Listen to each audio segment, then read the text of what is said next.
안녕하세요. 오늘은 그 무관성에 대해서 간단하게 그 몇 가지 알아보도록 하겠습니다.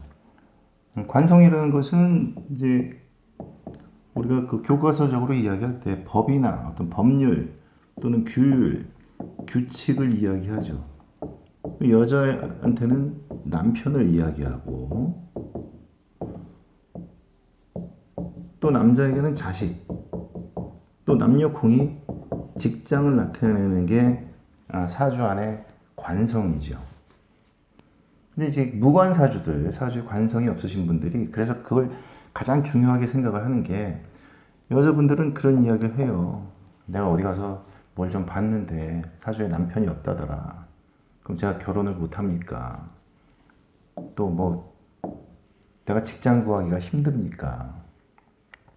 이런 질문들을 가장 많이 하시는데 결론적으로 이야기를 하면 여자분들은 좋은 남편 만나서 뭐 결혼 생활 잘 하시는 분도 많고 뭐 직장 좋은 데 구해서 오랫동안 잘 다니시는 분들도 많아요. 하지만 기본적으로 사주에 관성이 없다라는 것 때문에 결혼에 어려움을 느낀다든지 직장 생활에 아주 큰 어려움을 느끼는 그런 분들이 굉장히 많습니다. 그 이유는 자, 관성이 있는 사람들은 태어날 때부터 이제 관을 갖고 태어났잖아요. 그래서 이제 법이나 규칙 이런 것을 지키는 걸 의무감이라고 생각 안 합니다. 당연하다라고 생각을 해요. 그런 의무감이라는 그런 센서를 기본적으로 장착하고 태어난 거죠. 그런데 무관성인 사람들은 이런 법이나 규칙을 지켜나가는 것을 어떤 의무감이라고 생각을 해요. 의무감. 그러니까 학교 다닐 때 숙제 같은 거죠. 숙제. 이걸 의무감이나 내가 이건 뭐 해야 할 숙제로 생각을 하니까 당연히 압박감도 느끼고 불편해집니다. 굉장히. 이런 법이나 규칙 같은 게 나를 딱 둘러싸고 있으면 굉장히 깝깝하고 불편해져요. 그런데 이 관성이라는 것은 우리가 관성을 지켜나갈 때 관에서 우리에게 제공해주는 어떤 보상이 있어요. 혜택이나 보상이 있어요. 근데 무관인 사람들은 관에서 제공하는 이런 그 보상을 못 받겠네요. 그죠? 못 받습니다. 실제로. 우리가 살아가면서 그 시기에 따라서 관의 모습이 다 바뀌잖아요. 그러니까 어릴 때는 학교가 나의 관일 테고, 그죠? 직장을 다니면 직장일 땐 직장이 관이고, 이런 식으로 관이 막 바뀝니다. 여자한테는 결혼하면 남편이 관이고. 그런데 관에서 제공하는 어떤 규칙 같은 것을 내가 잘 지켜나가면 어떤 보상이나 혜택을 해준다고 했는데, 그건 어떤 거냐면, 만약에 직장인이다. 그러면 관이 잘 돼 있는 사람들은 이 관 안에서 굉장히 편안하게 삽니다. 이 관에서 제공하는 어떤 규칙 같은 걸 지키면서 이 사람을 보호해주는 울타리가 돼요. 그래서 이 안에서 안정감을 찾지요. 근데 무관인 사람들은 왔다 갔다 해요. 그냥 들어갔다 나갔다 들어갔다 나갔다. 예? 이런 규칙이라는 게 진짜 아까 얘기한 것처럼 어떤 야 이거 내가 의무적으로 해야 되는구나 이거를 응? 짧은 기간이면 괜찮지만 1년, 2년 긴 기간을 해나갈 때는 굉장히 부담이 있는 숙제로 느껴지는 거죠. 그래서 때로는 관 밖에서 관을 바라보기도 합니다.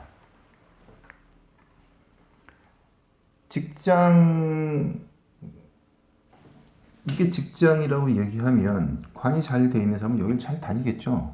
그래서 직장에서는 승진이라든지 두둑한 월급이라든지 이런 걸 보장을 해줘요. 이런 걸 가지고 내가 안정감을 갖게 되는 거죠. 그런데 무관인 사람들은, 관성이 없는 사람들은 사실 이유 없이 이런 승진해서 누락이 되기도 하고 또는 각종 혜택을 못 받아 먹는 경우가 있어요. 그러다 보니까 직장을 뛰어나와서 자기 사업을 하는 경우가 많지요.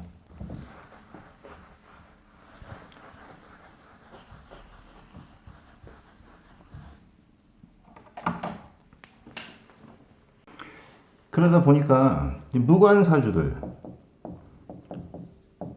사주들은 이 관이 없다는 거니까 공무원 같은 거 하기 힘듭니다. 공무원. 그냥 자기가 노력한 만큼만 벌어가요. 뭐 조금 억울하죠. 좀 억울한 면이 없잖아 있지만 그래도 자기가 하고 싶은 걸 해나간다는 그런 뭐 이점도 있습니다. 그 여자 사주의 관성은 남편을 나타내는데, 자, 무관사주라 그래서 남자를 못 사귀는 건 아니에요. 여자의 무관사주라도 남자 굉장히 많은 경우들 많습니다. 남자가 굉장히 많은데 여자 사주의 관성이라는 것은 정확하게 남편감을 이야기하죠. 남편감. 남자는 많은데 남편감이 없다는 거야. 그건 왜 그러냐 하면 이제 결혼하기 전에 연애를 하지 않습니까? 연애 기간이 짧으면 그냥 서로 사랑하고 뭐 이러다가 뭐 금방 끝나면 괜찮은데 이게 길어지면 사람과 사람이 만났을 때 서로 상호간에 지켜야 될 규칙 같은 게 만들어지게 돼요. 그런 규칙이 뭐냐면 네가 싫어하는 거는 내가 절제하고 안 할 테니까 너도 내가 싫어하는 거는 좀 하지 마라. 그리고 우리가 서로 잘 되기 위해서 서로 지켜야 될 어떤 규칙들을 막 만들어 갑니다. 그런데 그 규칙들이 아까 이야기한 것처럼 무관인 사람한테 어떤 숙제처럼 의무적으로 해야 되는 것처럼 느껴질 때가 있어요. 그럼 이게 힘들어지겠죠. 숙제가 많아질수록 부담도 느끼고 깝깝하고 내 자유를 뭐 박탈당하는 것 같고 그래서 힘들어집니다. 그래서 무관인 여자들이 남편감을 얻기가 힘든 거예요. 왜냐하면 같이 살면 맞춰줘야 될 게 많으니까. 맞춰줘야 될 게 많다는 이야기는 아이고 내 숙제가 그렇게 많아지는데 그럼 나는 자유롭지 못하다라는 생각을 하게 되는 거죠. 그래서 무관인 여자들이 남편을 만나기가 그게 힘들다. 직장 생활도 마찬가지입니다. 남녀 모두 직장 생활도 직장 생활을 우리가 이거 직장이다 만약에 직장이다 그러면 직장에서 너는 이거 이렇게 해라 그리고 업무 성과도 이렇게 내야 된다 어떤 규칙이나 규율 숙제 같은 걸 막 내줘요. 근데 관성이 잘 돼 있는 사람들은 그걸 그냥 당연하다고 생각을 하겠지요. 근데 무관인 사람들은 그거 당연하다고 생각을 안 합니다. 다 일일이 다 숙제가 되고 의무적으로 뭘 해야 되고 그렇기 때문에 그게 그 직장 생활이 힘들어지는 거예요. 그래서 무관성인 사람들한테 관이라는 것은 없으면 사무치게 그립고 있으면 때론 불편한 것이 무관성의 관입니다. 없으면 막 그리워요. 뭐 여자분들도 동창회 같은 데 갔다 오면 이제 나이 먹어갈수록 자식 얘기, 남편 얘기 뭐 이렇게 하잖아요. 근데 나는 남편도 없고 그래서 자식도 없고 하니까 집에 오면 막 뚜껑 열리죠. 그럼 막 나도 학교 다닐 때는 말이야. 내가 걔보다 공부도 더 잘하고 선생님들 사랑도 막 받고 인기도 많고 했는데 저것이 남편 잘 만나가지고 신세가 폈네. 나도 남편 구해야겠다. 굉장히 그립습니다. 근데 있으면 어떤 규칙 같은 게 생기고 이게 자꾸 숙제로 다가오니까 굉장히 불편한 거예요. 그래서 관성, 뭐 직장도 마찬가지입니다. 그래서 무관성인 사람들에게 관이란 없을 때는 그립고 있으면 불편한 게 관입니다. 관성이 잘 돼 있는 사람들은 모든 규칙을 당연하게 잘 받아들이는 반면에 무관성인 사람들은 규칙 한 개 한 개를 노력해서 이걸 익숙하게 만들어야 되는 단점은 있어요. 한 개 한 개를 요거에 익숙해지면 또 다른 거에 익숙해져야 되고 예를 들면 이게 무슨 얘기냐 하면 자 그럼 무관성인 사람들은 규칙 지키는 거에 있어서 굉장히 어려움을 느낀다고 하는데 그럼 법은 잘 안 지키느냐?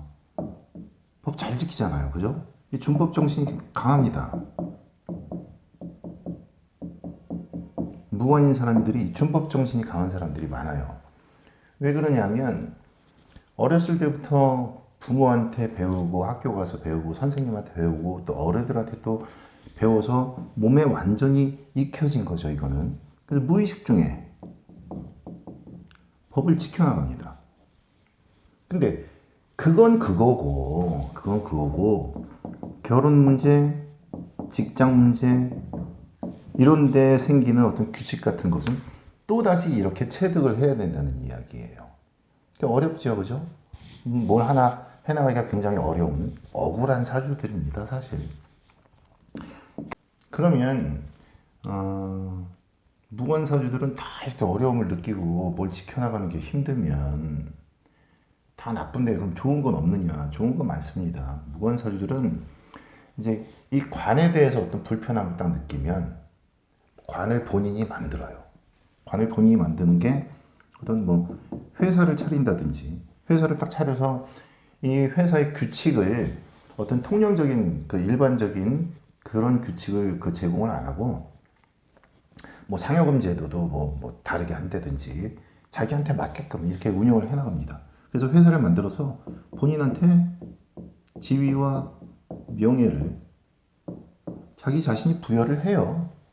그래서 편안하게 그냥 회사 생활을 합니다. 자기가 사장이니까 편안하게 하겠지. 또는 프리랜서로 일을 하기도 합니다.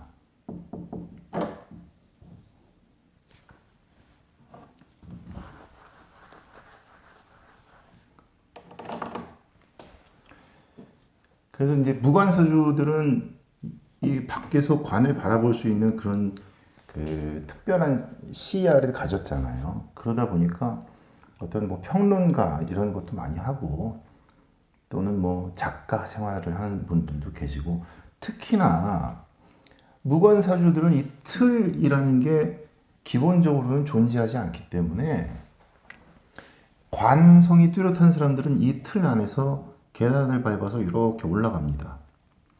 계단을 밟아서 올라가요. 쭉 승진이라는 거겠죠. 이게 승진. 쭉 올라가는데 관의 본인 사주에 있는 그 관의 그릇에 따라서 어디까지 올라가느냐가 정해져 있죠. 정해져 있지만 무한대로 올라가진 않아요. 예를 들면 내가 공무원이다. 그러면 뭐 말단 공무원부터 시작해서 올라갈 수 있는 단계가 있어요. 딱 여기까지. 근데 무관사주들은 무관성이라는 것은 이런 제한된 틀이 제공되는 게 아니기 때문에 정치를 해도 뭐 국회의원 또는 뭐 장차관 또는 대통령 이런 게 될 수 있는 자질과 재능이 충분하지요. 충분해요. 왜냐하면 국회의원이나 장관, 차관이나 대통령은 말단 직원부터 올라가는 게 아니잖아요. 다 선출직이거든요, 이것은. 예? 이렇게 올라가서 뭐 구급공무원에서 시작해서 이렇게 올라가가지고 나는 장관이 되고 그 다음에 대통령이 되고 이런 게 아닙니다. 이런 국회의원이나 장차관 대통령은 무관들한테 가장 어울리는 거예요, 사실은. 예? 내가 이제 정관이 뚜렷하다 뭐 이럴 때는 이 정도까지는 올라가지 못하죠. 그래서 무관사주들은 상당히 발전성이 있는 그런 사주다. 하지만 자기의 재능을 발견하는 것이 가장 중요하다. 내가 어떤 재능을 가지고 있고 이 타고난 재능을 어떻게 발휘를 해야 된다. 언제쯤 발현을 시켜야 된다라는 것을 본인들이 잘 몰라요, 사실. 그럴 때 이제 가까운 철학관 가셔가지고 한번 물어보세요. 딱 갔는데, 야, 너는 결혼 못해. 뭐, 직장 못 다녀. 뭐, 이 소리만 계속 하면 그냥 나오시고, 너는 그럼에도 불구하고 너는 이러이러한 재능이 있으니까 이런 식으로 공부를 하고 이런 식으로 발현을 시켜야 된다라고 말씀하시는 분이 계시면 기분 좋게 복채내고 그렇게 나오시면 됩니다.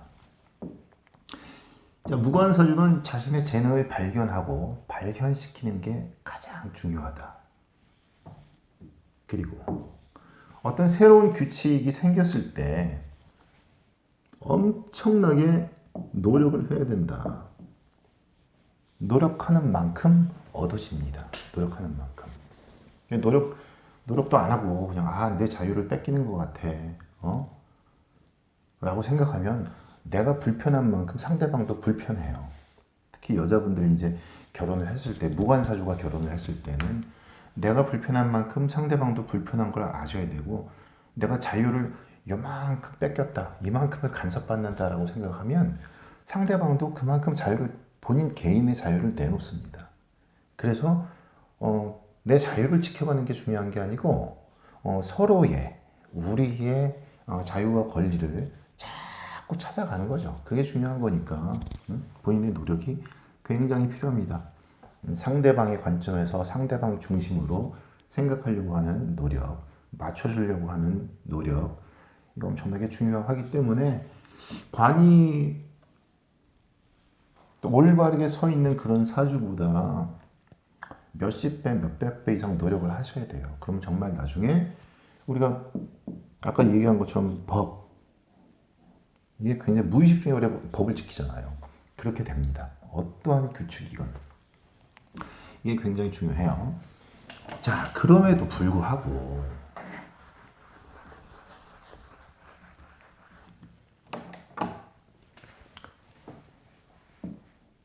이 관성이라는 것은 재성과 인성의 사이에서 그걸 싹 연결을 시켜줘요. 그런데 나한테 관성이 없어. 관이 없어. 그럼 어떤 일이 벌어지느냐. 재성이 인성을 바로 때려버립니다. 바로 때려요. 그래서 우리가 얘기하는 이 재성이 강할 때 탐재 괴인의 현상이 일어나기도 하고, 재극인이 바로 일어나니까 그냥 육신적으로 보면 간단하게 아버지가 어머니를 아프게 하는 일이 생기죠. 아버지가 어머니를 아프게 합니다. 예를 들어 어떻게 나타나냐면 아버지가 자식이 잘못되잖아요. 그럼 자식을 혼내는 것보다 어머니를 막 혼낸다니까.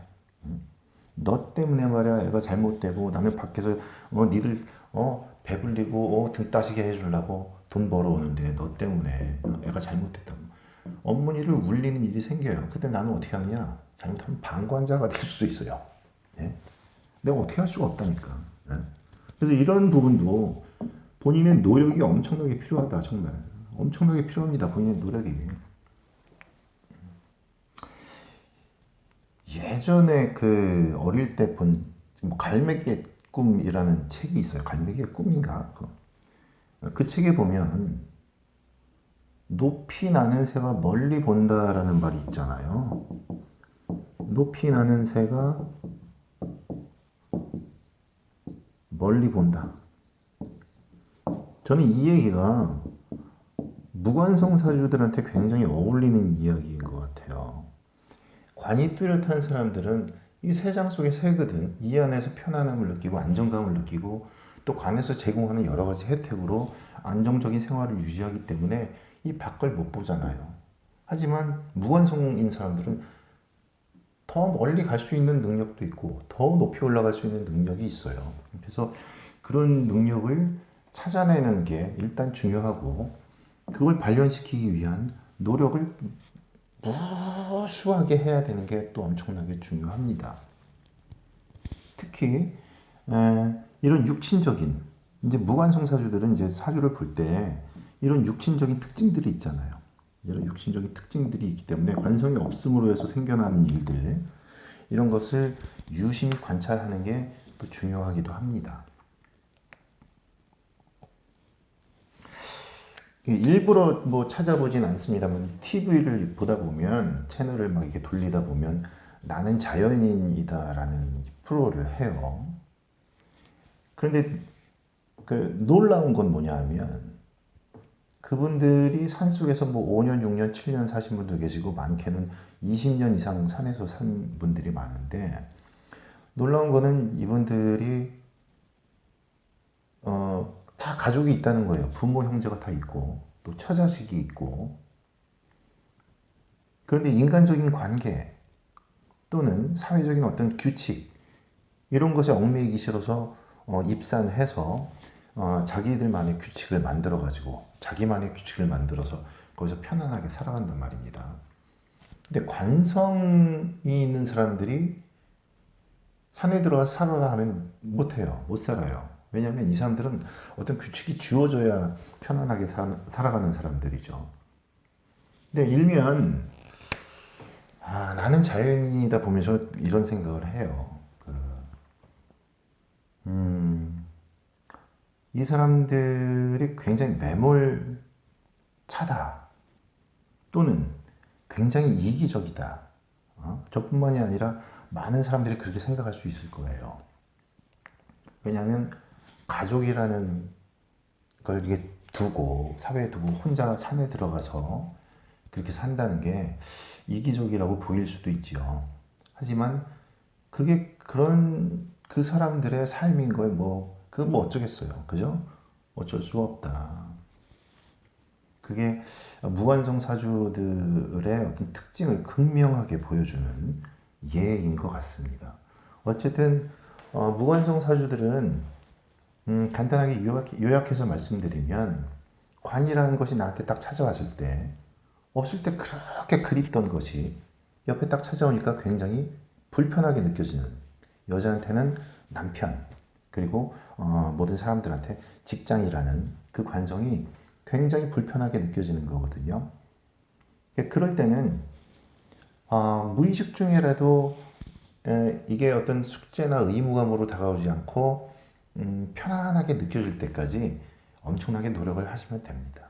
노력하시면 그런 관계를 유지하는 힘이 굉장히 많이 생기고 그리고 더더욱이 중요한 것은 이 무관성인 사람들은 더 높이 올라갈 수 있고 더 멀리 갈 수 있는 그러한 재능을 발견을 해내는 것이 굉장히 중요해요. 아무튼 오늘 간략하게 무관성에 대해서 말씀을 드렸습니다만 제가 어떤 대본을 갖고 이야기를 하는 것이 아니고 그냥 생각나는 대로 막 이야기를 하니까 두서가 없습니다. 두서가 없지만 개떡같이 얘기해도 찰떡같이 알아듣는다고 잘 이해를 하셨을 걸로 그렇게 생각을 합니다. 이 무관 사주의 특징을 말씀을 드렸습니다만 이 사주라는 것이 일간이 어떤 오행이냐 또 나머지 글자들 중에 뭐가 강하고 뭐가 약하냐 또 서로 간의 상호작용이 어떻게 되느냐에 따라서 이런 특징이 크게 나타날 수도 있고 아니면 안 나타날 수도 있고 안 나타나지만 현실 속에서는 이런 작용이 있을 수는 있겠죠. 그래서 그러한 작용 또는 현상을 자세하게 알아보기 위해서는 자기 사주를 면밀하게 관찰해 보는 것이 상당히 중요합니다. 내 사주에 관성이 없다라고 해서 물론 약간 그 혜택적인 면, 어떤 보상적인 면 이런 게 사회적으로는 좀 부족할 수는 있지만 또 다른 면에서 크게 성공할 수 있는 면이 많으니까 억울해하지 마시고 아무튼 끝까지 들어주셔서 감사합니다.